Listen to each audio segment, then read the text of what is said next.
She smiled nervously and held my hand tightly as we sat in her parents' living room. The atmosphere was warm, full of polite conversation and the smell of tea. Then, out of nowhere, she looked at me and said, "I think it's time we start a family." Her parents beamed with happiness, clearly expecting me to agree. I felt my chest tighten. My mind raced back to the past few months, to the things I had seen and heard but never spoken about. I slowly turned toward her, searching her face for honesty, but all I saw was practiced calm.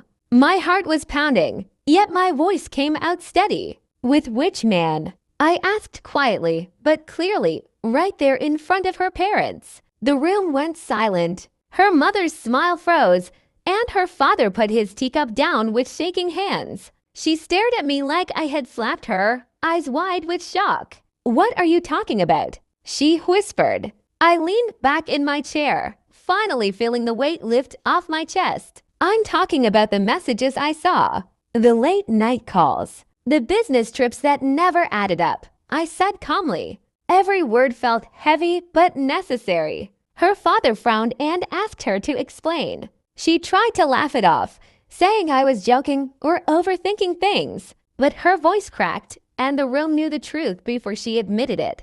I took out my phone and placed it on the table.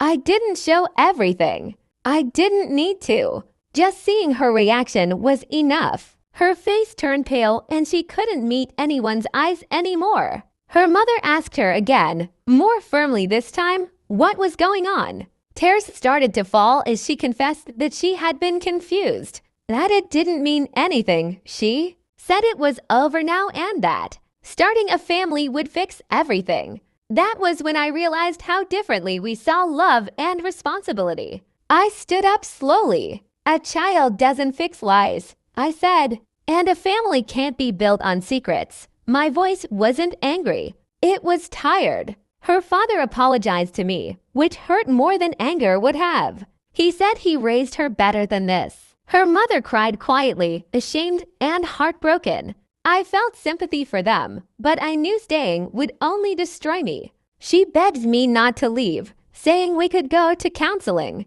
start fresh, forget the past. I looked at her and saw someone I once loved deeply, but also someone I no longer trusted. Love without trust is just fear of being alone. I thanked her parents for welcoming me into their home and for treating me like family, even if things ended this way. They nodded, unable to say much. The silence felt heavier than any argument. As I walked toward the door, she followed me, grabbing my arm. "Please," she said, "don't do this." I gently removed her hand. "You already did," I replied. That night, I drove home feeling empty, but strangely calm. The truth had finally been spoken out loud. I realized how long I had been ignoring my instincts, hoping things would magically improve. The next few weeks were painful. I moved out, blocked her number, and focused on rebuilding my life. Some mutual friends took sides, others stayed silent. I learned quickly who truly respected me. Her parents reached out once, not to convince me to return, but to apologize again. That meant more to me than they probably knew.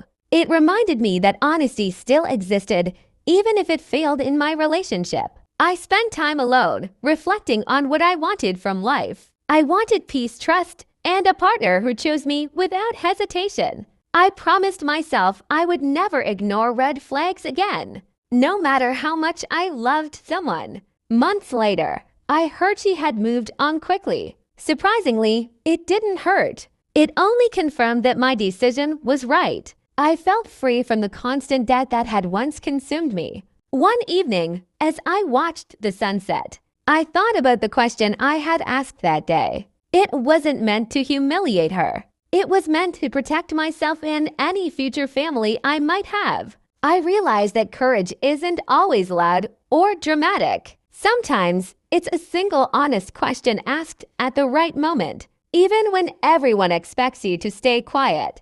I don't know when I'll start a family, but I do know this: when I do, it will be with the right person, built on truth, respect, and real love.